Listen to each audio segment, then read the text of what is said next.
안녕하세요. 저는 대학교 때부터 만난 남편과 결혼 생활 4년을 채우지 못하고 이혼하게 된 30대 여자입니다. 대학교 때 남편은 참 순진하고 맑은 사람이었는데 이혼할 무렵엔 제가 알던 그 착하던 사람은 온데간데 없고 검은 속내로 가득한 추악한 인간이 있을 뿐이더군요. 원래부터 그런 사람이었는데 제가 몰랐던 것인지 아니면 살다 보니 세상에 찌들어 변해버린 것인지 알 수는 없지만 그 추악한 면모를 아는 순간 저는 이혼을 결심하게 되었습니다. 저의 결혼 생활부터 이혼까지 긴 이야기가 될 수도 있지만 함께 들어보실래요? 저와 남편은 앞서 말했듯이 대학교 때부터 만난 사이였어요. 전 학교를 졸업하며 좋은 기업에 취업을 하게 되었지만 그런 저와는 달리 남편은 번번이 면접에서 떨어지기 일쑤였어요. 남편은 저와 같은 회사를 다니기 위해 열심히 노력했고 전 그런 남편을 응원하며 남편의 뒷바라지를 하기 시작했죠. 그렇게 물심양면으로 남편의 취업 뒷바라지를 한 지 2년 끝에 남편은 드디어 저희 회사에 입사를 하게 되었고 남편의 합격 발표가 나던 날 저에게 프로포즈를 해 결혼까지 하게 되었던 것이었어요. 오랜 연애 끝에 한 결혼 생활. 3년. 딱 3년 행복했어요. 3년 차에 되던 해에 저는 임신을 하게 되었고 얼마 지나지 않아 유산까지 하게 되었습니다. 첫 아기를 잃은 슬픔에 저는 몸도 몸이지만 마음마저 많이 망가져만 갔고 잠시 회사를 휴직하고 쉬어가는 시간을 갖게 되었어요. 다른 것도 아닌 유산으로 인해 쉬는 것인데 그걸 가지고 시댁에서 말이 나오기 시작하더군요. 요즘은 맞벌이 해도 먹고 살기 힘들다고들 하던데 그렇게 쉬어도 되니? 저 이제 일주일 쉬었어요, 어머님. 그리고 쭉 쉴 거 아니고 어느 정도 회복되면 복직도 할 거고요. 저 하나 쉰다고 저희 집 망하면 그게 더 이상한 거 아닐까요? 그건 그렇다마는 될 수 있으면 빨리 복직해. 우리 아들이 힘들지 않니? 일주일이든 한 달이든 너는 이렇게 쉬면서 우리 아들 돈이나 펑펑 쓸 텐데 우리 아들만 밤낮 없이 고생하면 너무 불공평하지 않니?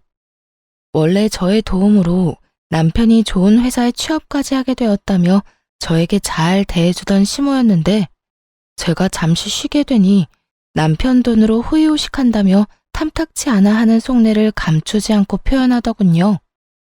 남편이 취업을 준비하는 그 시간 동안 돈과 시간을 아낌없이 투자했던 저에게 그런 말을 하니 황당하기도 하고 섭섭하기도 했어요.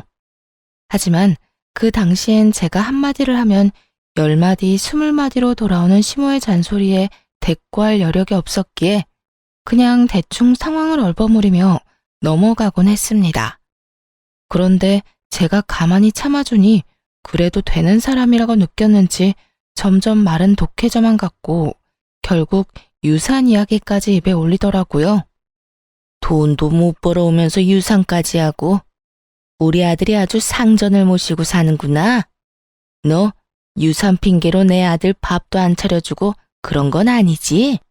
시모는 넘지 말아야 할 선을 거침없이 넘고 있었고 결국 전 참지 않고 시모의 막말에 맞서기로 했습니다.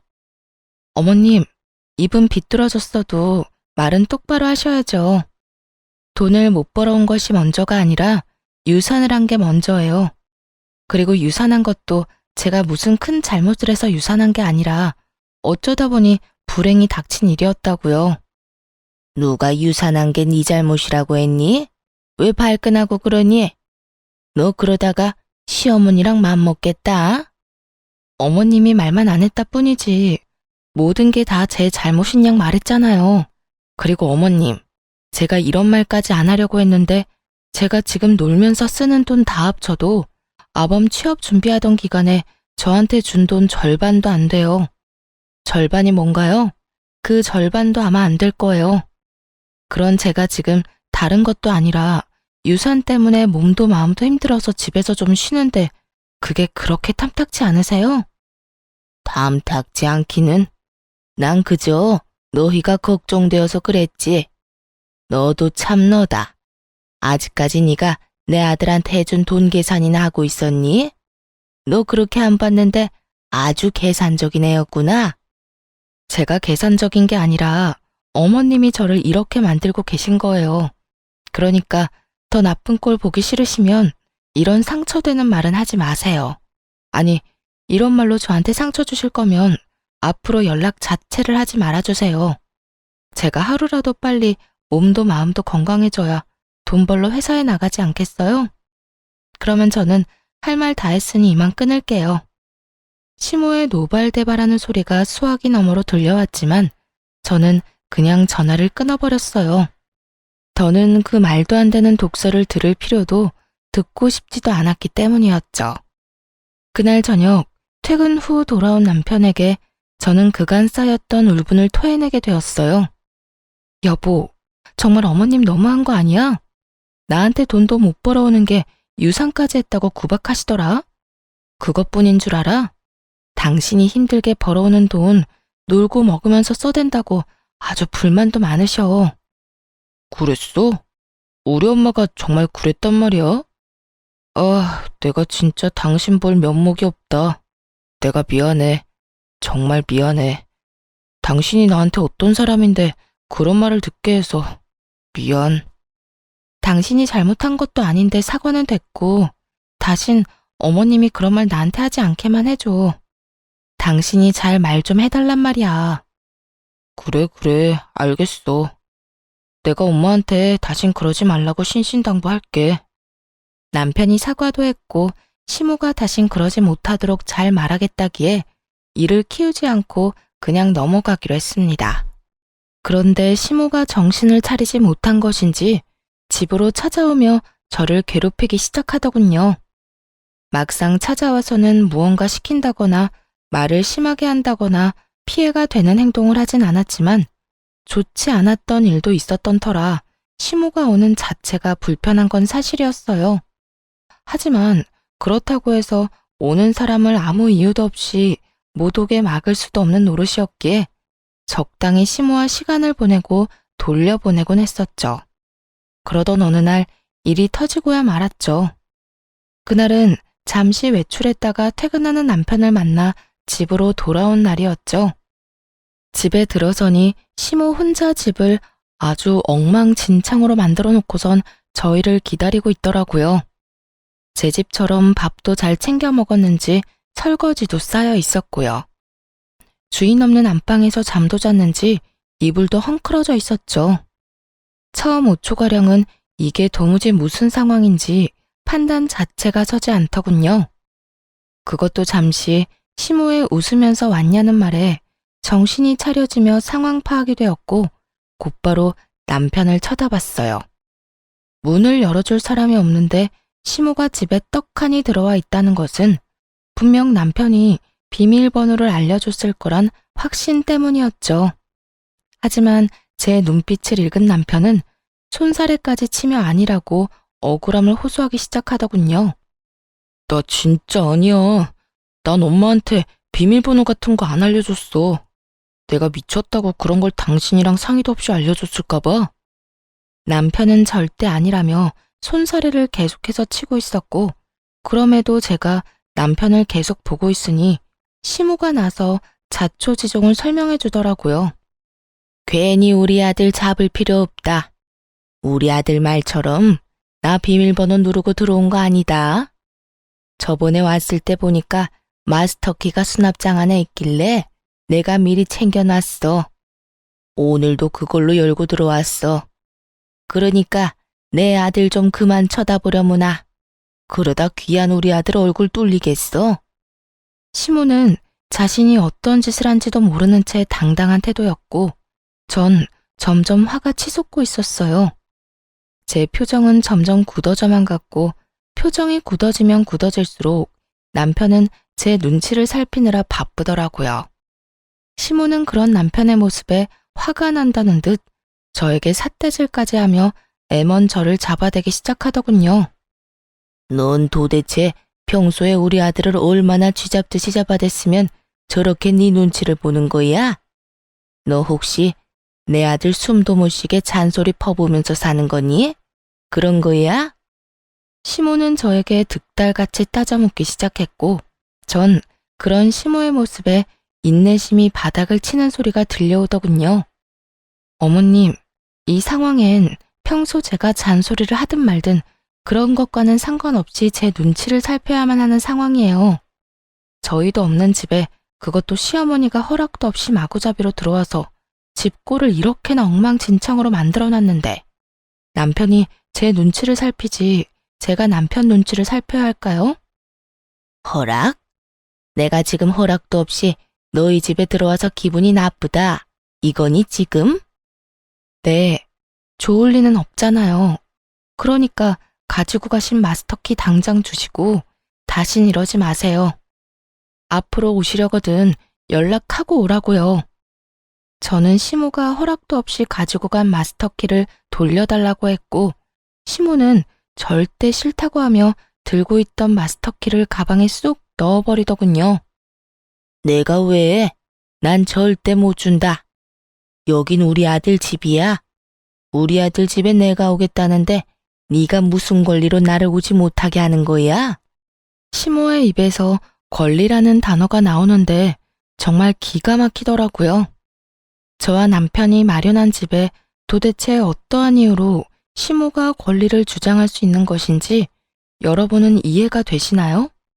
텔레비전에서나 보던 개념 집 나간 시모를 실시간으로 눈앞에서 보고 있는데 정말 황당함 그 자체였어요. 지금 저한테 권리를 따지고 드는 거예요? 이 집, 저랑 남편이랑 정확히 반반 내고 마련한 집이에요. 그러니까 권리가 있다면 어머님보다 제가 더 있지 않겠어요? 전 어머님이 이런 식으로 허락도 없이 들락날락하는 거 너무 싫습니다. 그러니 키 당장 주세요. 싫다고 분명 말했다. 그러면 이렇게 하면 되겠네. 네 말대로 절반은 네 집, 절반은 내 아들 집이니 앞으로는 들어와서 절반만 사용하면 되지 않겠어? 그러면 됐지? 지금 그걸 말이라고 하세요? 집이 무슨 사과도 아니고 반쪽 딱 가른다고 그게 딱 갈라지나요? 우길 걸 우기세요, 제발.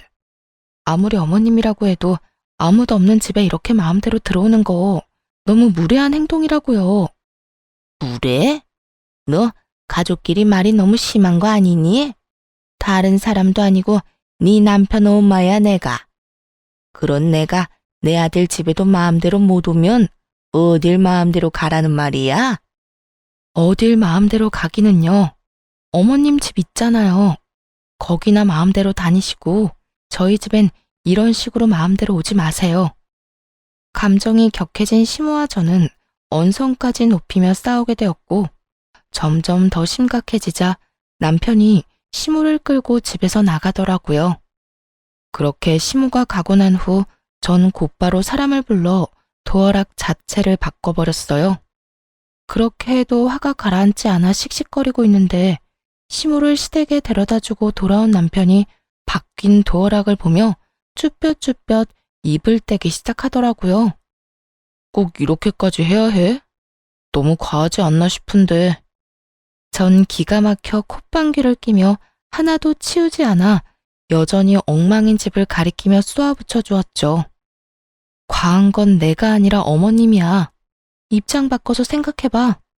어머님이 아니라 우리 엄마가 집 키를 허락도 없이 가지고 가서 시도 때도 없이 들락날락거리면 당신 같으면 어떤 기분일 것 같은데?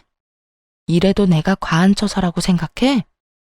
남편은 깊이 생각해 볼 것도 없이 그건 싫었는지 미간을 찌푸리며 아무런 말도 하지 않고 있었고 전 그런 남편에게 더 단호하게 한마디 해주었어요. 어머님 말리지 못할 것 같으면 아무런 말도 하지 마. 나 지금 당신이 생각하는 것보다 훨씬 더 많이 화났으니까. 전 다른 건 몰라도 아무도 없는 집에 시모처럼 당연하다는 듯 오가는 행동은 이해할 수도 이해할 생각도 없었으므로 더욱 단호하게 대처하기로 한 것이었어요. 다음 날 제 예상과 같이 시모는 다시 저희 집을 찾아왔고 그날은 제가 외출을 하지 않고 집에서 시간을 보내던 중이었어요. 밖이 어수선하다 싶더니 아니나 다를까 시모는 벨도 누르지 않고 문을 열려고 하고 있었고 한참을 문과 실랑이 하던 시모는 그제야 도어락이 바뀌었다는 걸 알았는지 큰 소리의 욕설과 함께 통화하는 소리가 들려오더라고요. 여기요. 문 좀 열려고 하는데 언제쯤 올 수 있어요? 오면 바로 열 수는 있나요? 문을 뜯어내든 부수든 아무런 상관없으니까 빨리 와서 이 문 좀 열어주세요. 시모는 열쇠집에 전화를 해 문을 뜯어달라고 요구하고 있었고 기가 막혔던 전 바로 현관문을 열어버렸어요. 저와 시모는 눈이 마주쳤고 시모는 전화를 그냥 끊더니 태연하게 이렇게 말하더라고요. 아무래도 네가 안 열어줄 것 같아서 아예 문을 뜯어내고 들어가려고 했더니 왜 열었니? 문 뜯길 때까지 기다리지. 하여튼 요즘 것들 버릇없다고 하더니 시험이 못 오게 도어락을 바꿔?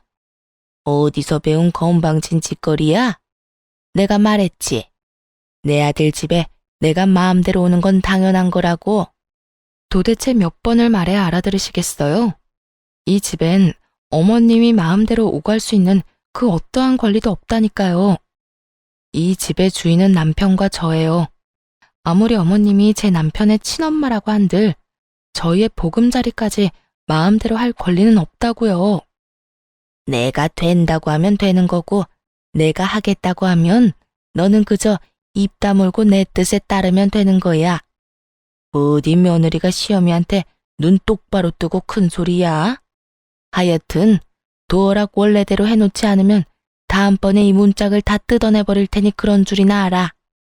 시모는 적반하장으로 저에게 화를 내고 있었고 전 그런 시모를 인간적으로 대해주면 안 되겠다는 생각이 들었어요. 그랬어요? 그러면 문 닫고 들어갈 테니 어디 뜯으려면 뜯어보세요. 단 우리 집 문에 손이라도 대는 소리가 들렸다간 당장 경찰서에 신고할 겁니다. 보이시죠? 저 농담 아니에요. 저는 이렇게 말하며 휴대전화에 눌린 112 화면을 보여주었고 시모는 씩씩거리며 온갖 욕을 하기 시작했어요. 너 진짜 이런 식으로 나올 거야? 후회 안 할 자신이 있니? 제가 후회를 왜 해요? 이때껏 어머님이 하는 대로 그냥 두고 본 게 후회가 된다면 될지언정 오늘 이런 행동에 대한 후회는 전혀 없는걸요? 그래? 그래, 어디 두고 보자. 내가 내 아들한테 다 말해버릴 거야. 그때 가서도 네가 이렇게 당당한지 두고 보자고. 시모는 끝까지 무섭지도 않은 으름장을 놓으며 집으로 돌아가더군요. 그날 저녁 퇴근을 한 남편에게 하소연을 하게 되었고 남편의 반응이 제 생각과는 달라도 너무 달라졌더라고요. 여보, 오늘 어머님 또 오셨었는데 어떻게 하신 줄 알아? 글쎄 열쇠집에 전화해서 문을 뜯어달라고 하시더라니까.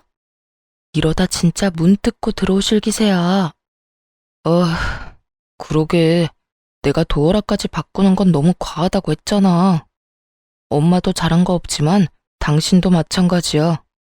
그래도 우리 엄마인데 경찰까지 들먹이면서 쫓아냈어야 했어. 내가 오죽했으면 그렇게까지 했겠어? 어머님은 가만히 있는데 내가 그렇게까지 했겠냐고. 문을 뜯으려고 했다니까. 우리 엄마도 많이 섭섭했나 보지. 그 순간에 화가 나기도 했을 테고. 이번엔 당신이 잘못했어. 화 좀 가라앉고 나면 엄마한테 사과해. 평소의 남편이었다면 이런 상황에서 시모에게 모질게 한 섭섭함 내비치긴 했을 거예요. 조금이라도 제 편을 들어주었을 텐데 이날은 오로지 시모의 편을 들며 오히려 저를 나무라기 시작하더라고요. 심지어 사과까지 요구했고요. 사과까지 하라고? 내가 뭘 잘못했는데. 애초에 어제 그렇게까지 싫다고 했는데 또 연락도 없이 찾아와서 마음대로 문을 열려고 한 사람은 어머님이야. 거기에다 마음대로 되지 않으니까 사람까지 불러서 문까지 뜯어내려고 했고. 여기서 내가 잘못한 게 뭔데? 112 좀 누른 거? 그렇게 안 했으면 어머님이 고분고분하게 집에 갔을 것 같아? 아무리 그래도 그건 아니지. 당신 이럴 때 보면 많이 매정한 거 알아? 엄마도 당신이랑 그렇게 다투고 나서 좋은 마음으로 화해하려고 찾아온 거일 수도 있잖아. 사과하러 온 사람이 돌려달라는 마스터키로 문을 열고 들어오려고 해? 그게 말이나 된다고 생각해? 앞뒤가 맞는 상황이라고 생각하냐고. 그저 어머님은 어제 내가 그렇게 했으니 오늘 나한테 복수하려고 찾아오신 거야. 당신은 당신 엄마를 그렇게 몰라? 설사 엄마가 그런 목적으로 왔다고 한들 당신이 좀 져줬어도 되잖아. 꼭 그렇게까지 해야지 직성이 풀려. 어쨌든 이번엔 나도 당신이 이해가 안 된다. 정말 실망이야. 남편은 더는 제 말을 들어보려는 의지조차 없어 보였어요. 그렇게 저희 사이는 멀어지기 시작했어요. 점점 더 멀어지는 남편을 보며 아무리 생각해봐도 남편의 갑자기 변해버린 행동이 이해가 되지 않았어요. 객관적으로 생각해도 아무도 없는 아들 집에 마음대로 문 따고 오가려고 하는 시모가 잘못한 것이 분명한데 남편의 일방적으로 치우친 행동이 이해가 되지 않았죠. 남편과 결혼 이후 처음으로 크게 싸운 것이 되었고 전 남편이 이해되지 않는 것을 넘어 의심스러워지기 시작했어요. 거기에다 시모가 잠잠한 것도 이상했죠. 시모의 성격상 그런 일이 있었다고 한들 저희 집으로 찾아와도 몇 번을 찾아와 난리를 부렸어야 하는 사람인데 찾아오기는커녕 연락조차 오지 않더라고요. 남편은 저와 사이가 좋지 않다는 걸 핑계로 집으로 돌아오는 시간이 늦어지고 있었고 남편을 오래 봐왔던 시간만큼 누구보다 남편을 잘 알던 저는 우리 관계를 위해서도 뒷조사가 필요하다고 생각했어요. 무엇보다 이상한 건 저를 대하는 남편의 태도였죠. 여보, 요즘 너무 늦는 거 아니야? 야근을 강요하는 회사도 아닌데 이렇게 늦게까지 뭐 하다 오는 거야? 알아서 뭐하게? 어? 나는 걱정되어서 그렇지. 요즘 우리 사이 안 좋은 것 때문에 일부러 이렇게 늦게 들어오나 싶어서. 잘 알고 있으면서 묻기는 왜 물어? 당신 말대로 당신이랑 나랑 요즘 사이도 안 좋은데 집에 일찍 들어와봤자 기분밖에 더 상해? 그래서 밖에서 친구들도 만나고 만날 사람 없으면 혼자 걷다가 오는 거니까 신경 쓰지 마. 그러지 말고 우리 화해하자. 우리 문제로 싸운 것도 아니고 어머님 문제로 일어난 싸움 이렇게까지 길게 끌고 가봤자 우리한테 남는 게 뭐야? 당신도 편한 집 두고 밖으로 나돌게 되고 나는 집에서 그런 당신 걱정하게 되고 서로한테 이로울 게 없잖아. 당신한텐 이 문제가 그렇게 간단할지 몰라도 나는 이번 일을 계기로 당신한테 정다 떨어졌어. 한동안은 당신이랑 멀리하고 싶다고. 그러니까 그런 줄 알고 나한테 신경 쓰지 마. 이렇듯 남편은 저와의 관계 개선에 대해 전혀 의지가 없어 보이더라고요. 결국 전 흥신소의 남편을 의뢰하게 되었고 흥신소의 연락을 기다리고 있었죠. 그렇게 애가 다 타도록 연락을 기다리는 와중 평소 가까이 지내던 부장님에게 연락이 왔더라고요. 이제 복직을 슬슬하면 어떻겠냐고요. 부장님과 대화를 나누어 본 저는 복직을 결정하게 되었고 복직을 준비하는 와중 흥신소에서 연락이 왔더라고요. 안녕하세요, 사모님. 이게 바깥분께서 외도를 저지르고 있던 게 맞더라고요. 상대는 같은 회사 다니고 있는 여자로 1년 가까이 만나온 것으로 추정되고 점심시간에도 함께 시간을 보내며 일 이야기도 나누는 걸 보니 남편분께서 상간녀에게 많은 도움을 주고 있는 것으로 보였습니다. 자세한 건 파일로 보내드릴 테니 한번 확인해 보시고요. 더 궁금한 점 있으면 연락해 주세요. 전화를 끊고 난 후 떨리는 손으로 파일을 열어보니 정말 가관이더라고요.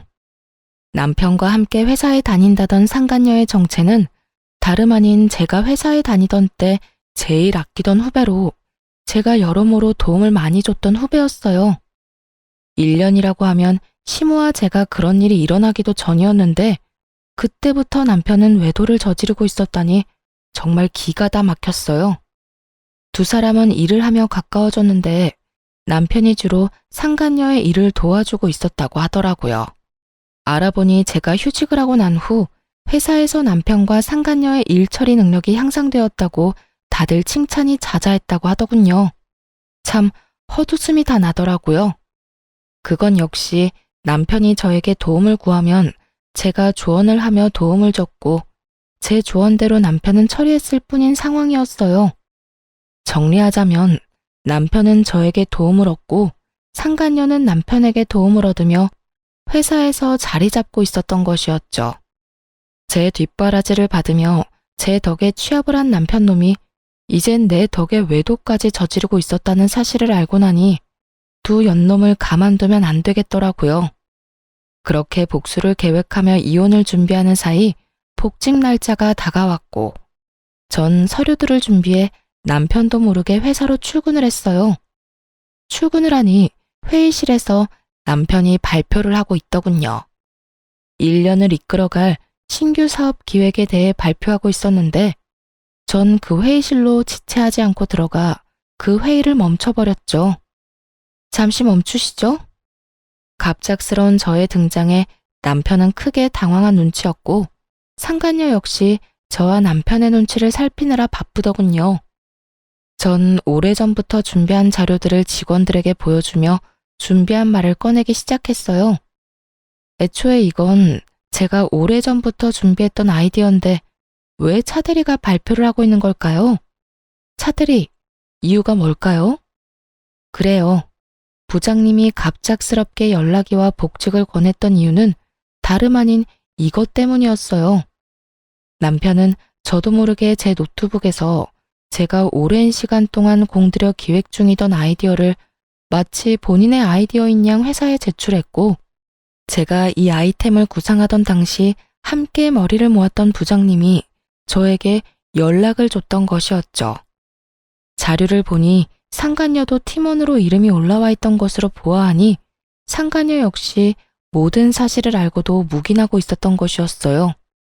저는 모든 사실을 알리며 남편에게 어떻게 된 일인지 물었고 당황한 남편은 그게 무슨 소리냐며 자신의 아이디어라고 딱 잡아떼기 시작하더군요.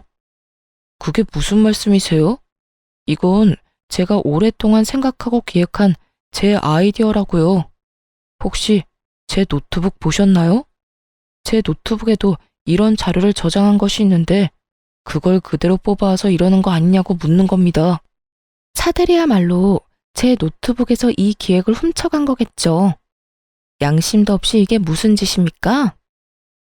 제가 그랬다는 증거라도 있어요? 내가 이 기획안을 훔쳤다는 증거라도 있냐고요. 뻔뻔하기 그지없는 남편은 끝까지 발뺌을 하며 증거 타령을 하고 있었고 전 그런 남편에게 콧방귀를 끼며 이렇게 말해주었습니다. 증거는 없고 증인은 있는데요. 생각을 좀 해보세요. 하필 차대리가 이 발표를 하는 날 하필 제가 이렇게 복직을 해서 회사에 나왔는데 그게 다 우연이라고 생각해요? 증인이라니 설마... 네, 맞아요. 부장님께 연락받았어요. 저하고 부장님이 함께 기획하던 아이디어인데 차대리가 떡하니 차대리 이름 붙여서 기획서 올렸다고요. 그러니 내가 편안히 쉴 수가 있었겠어요? 그게 부장님이랑 짜고 거짓말하는 걸 수도 있잖아요. 두 사람 워낙 친하니까 나 물먹이려고 거짓말하는 건지 어떻게 알아요? 다들 믿지 마세요. 이건 전부 거짓말이라고요. 남편은 끝까지 이상한 소리를 해대고 있었고 그때 프로젝트를 진행하게 되면 함께하려 했었던 직원들이 나서주기 시작했어요. 저도 증인이에요. 저도 그 프로젝트 시작하게 되면 참여할 수도 있다고 기획안이랑 다 살펴본 적 있거든요. 그래서 차대리님이 이 기획서로 발표하실 때 이상하다 하긴 했어요. 저도요. 저 역시 기획안 본 적 있어요. 여러 사람이 제 말에 힘을 실어주고 있었고 남편은 더는 우길 수가 없다 싶었는지 붉어진 얼굴을 하고선 저를 회의실 밖으로 끌고 나와버리더군요. 당신, 내가 잘 되는 게 그렇게나 꼴보기 싫었어? 아무리 그래도 그렇지 이건 너무하잖아. 당신이 이딴 식으로 나오면 내가 앞으로 회사 생활을 어떻게 해? 좋은 게 좋은 거라고. 당신 노트북에서 묵혀 없어질 바엔 나라도 이렇게 꺼내주면 오히려 고마워해야 하는 거 아니냐고. 남편은 말도 안 되는 개소리를 참 뻔뻔하게도 내뱉더군요. 그리고 이 일이 잘 됐으면 내 진급은 따놓은 당상일 텐데 그렇게 됐으면 나만 좋아? 당신도 좋았을 거 아니야. 부부는 일심동체라고. 내가 좋아지면 당신도 당연히 좋아질 텐데 당신 때문에 다 망쳤잖아. 그나마 남아있던 미운 정마저 다 떨어져 나가는 느낌이 다 들더라고요. 야, 너 지금 이상한 생각을 하고 있는가 본데 그게 네 머리에서 나온 거 아니고 내가 몇 달을 고심해서 구상해낸 내 아이디어야. 그런 걸 훔쳐가서 네 거인 거 마냥 발표까지 하다 들킨 주제에 뭐?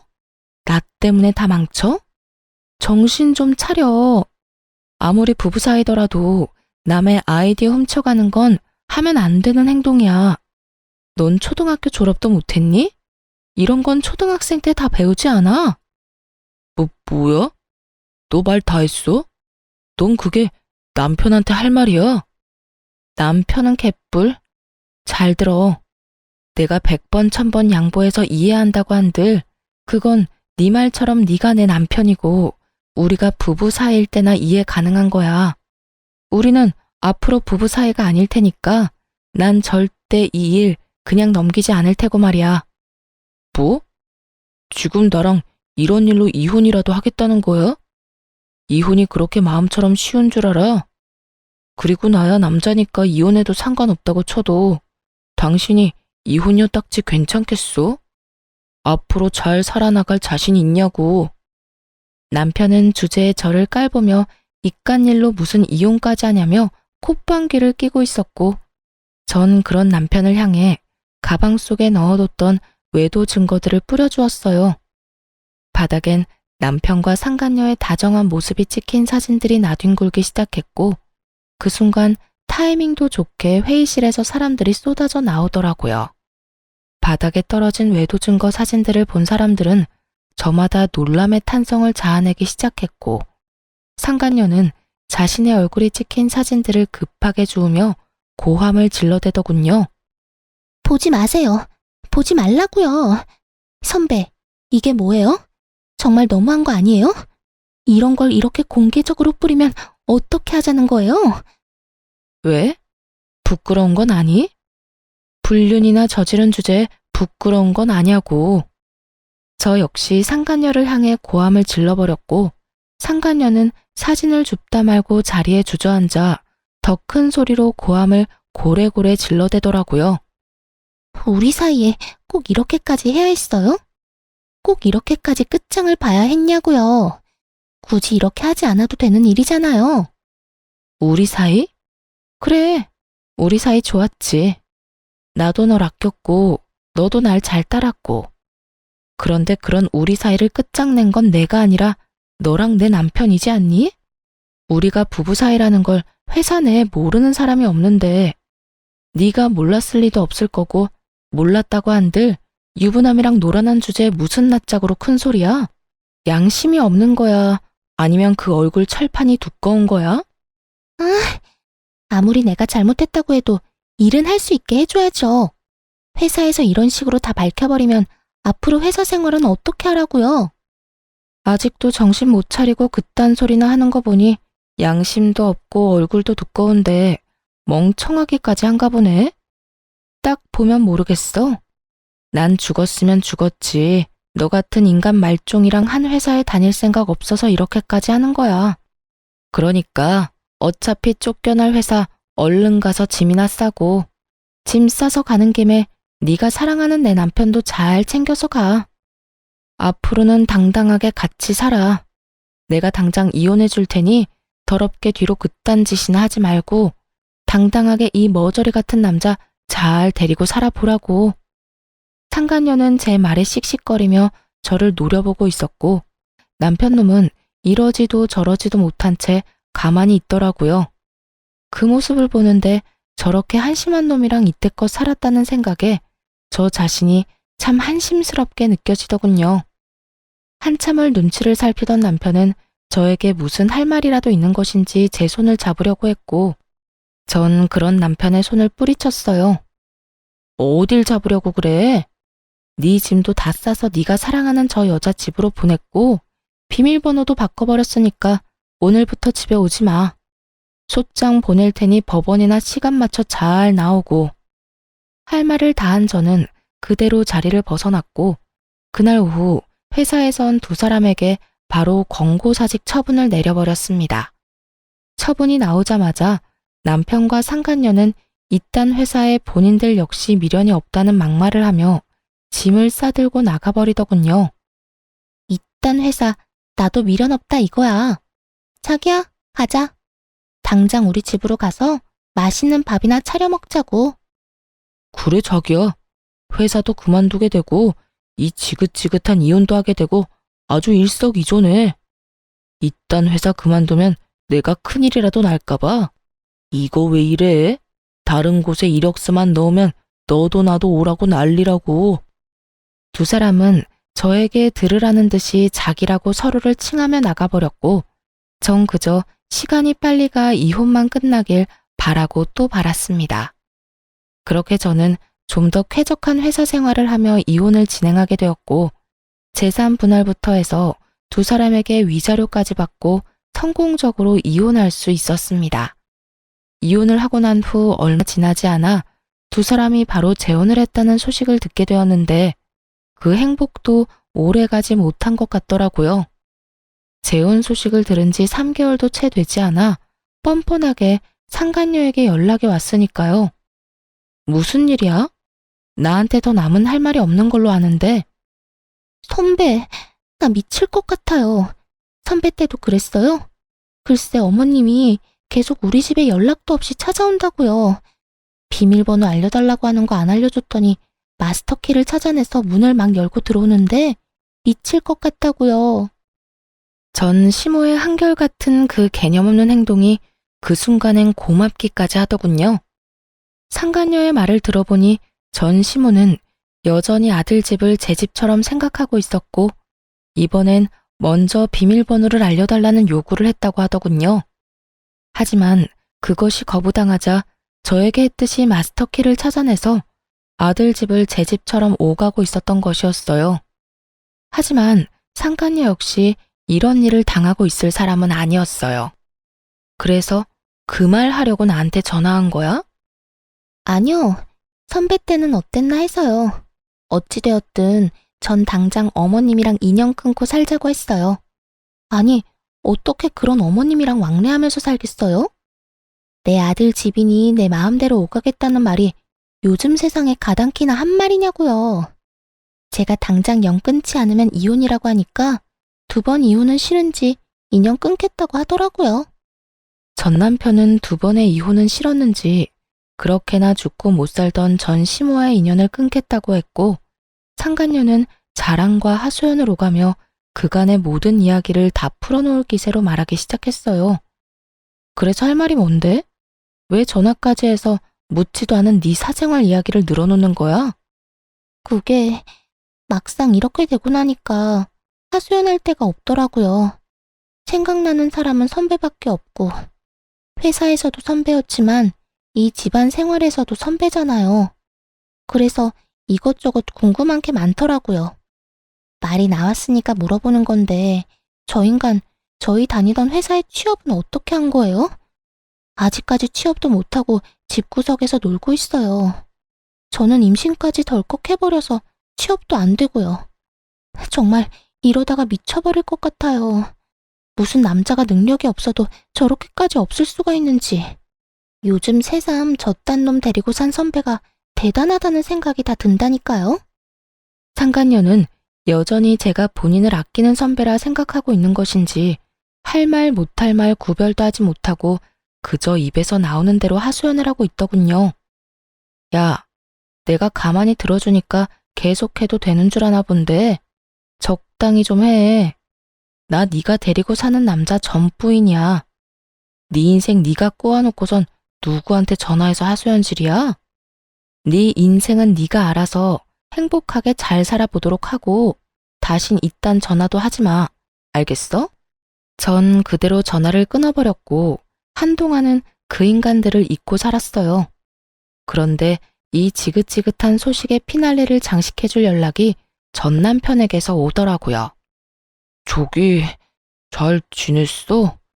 혹시 내 와이프한테 최근에 연락 온 적 있었어? 전 남편은 망설이는가 싶더니 본론을 꺼냈고 전 그런 전 남편에게 비웃음을 지어주며 대답해줬어요. 네 부인을 왜 나한테 찾아? 설마 홀몸도 아닌데 집이라도 나간 거야? 그게, 어, 집사람 유산했어. 대강 아는 것 같으니까 편하게 이야기할게. 나 집사람 때문에 엄마랑 인연까지 끊었는데 그것 때문에 엄마가 화가 많이 났었나 봐. 당신도 알잖아. 우리 엄마가 나에 대한 사랑이 유별난 거. 그런데 그런 아들이랑 며느리 때문에 영까지 끊게 생겼으니 화가 나지 않았겠어? 그래서 하고 싶은 말이 뭔데? 할 말 있으면 빨리 해. 우리가 전화 길게 할 사이는 아니잖아.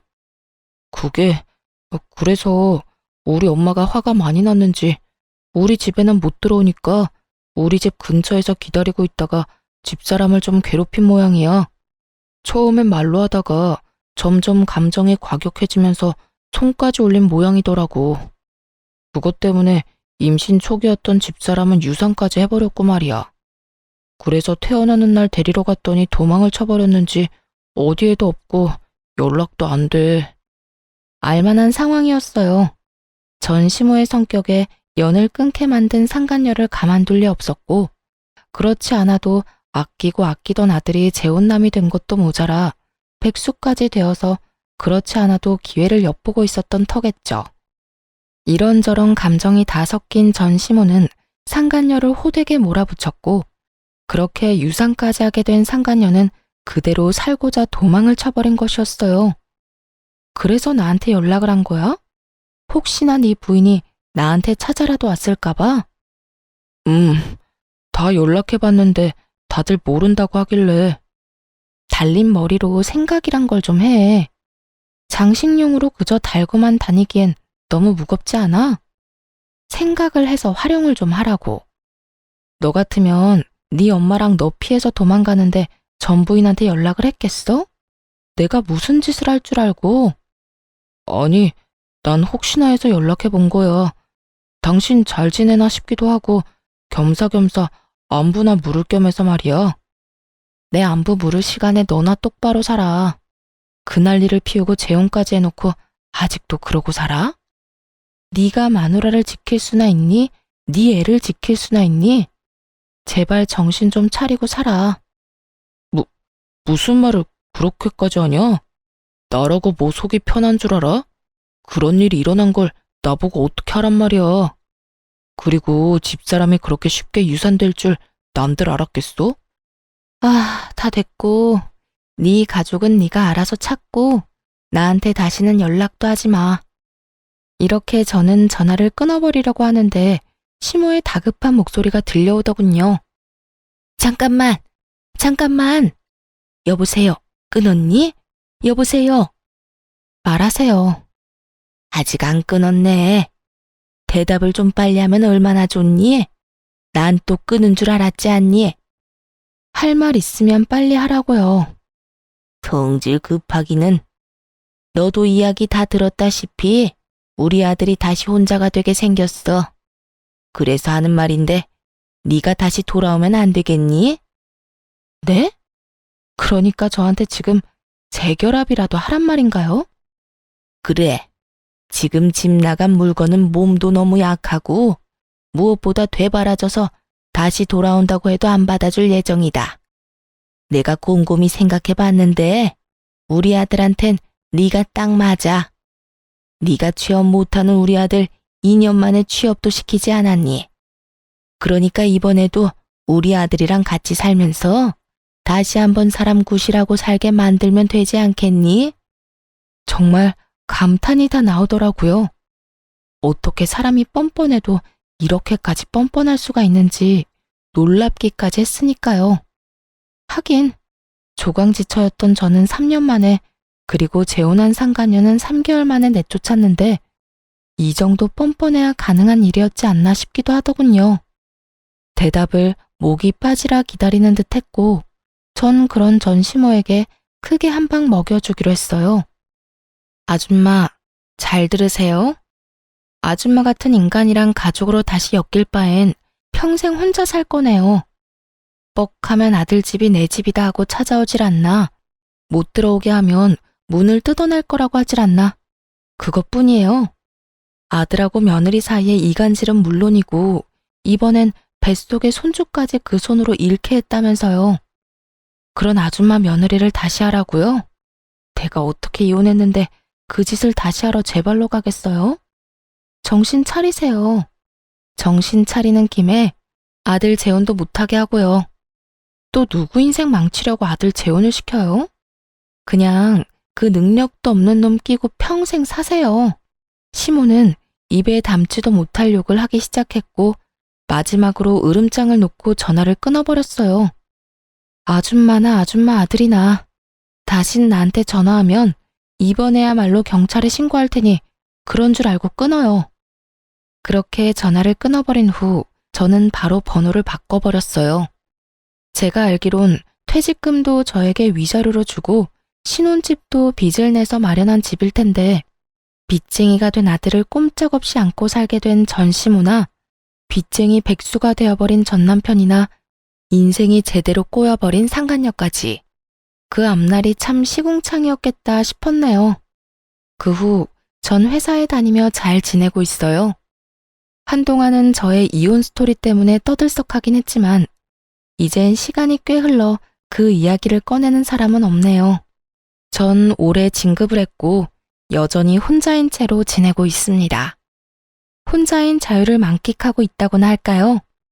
주말엔 집에서 온종일 잠을 자며 충전의 시간을 갖기도 하고 혼자 영화를 보러 다니고 여행도 다니며 아주 만족스러운 시간을 보내고 있어요. 가끔 외로워질 때도 있지만 가끔 느껴지는 그 외로움마저 행복하게 느껴지는 걸 보면 이혼 참 잘했다고 생각하기도 해요. 앞으로도 전 저만의 인생을 위해 살아갈 예정이에요. 더는 누군가를 위해 헌신하는 것이 아닌 제 행복, 제 안위만을 위해 두 번째 인생을 멋지게 살아가 보려고요. 이로써 저의 긴 사연은 끝이 났네요. 긴 글 함께 해주신 분들 감사합니다.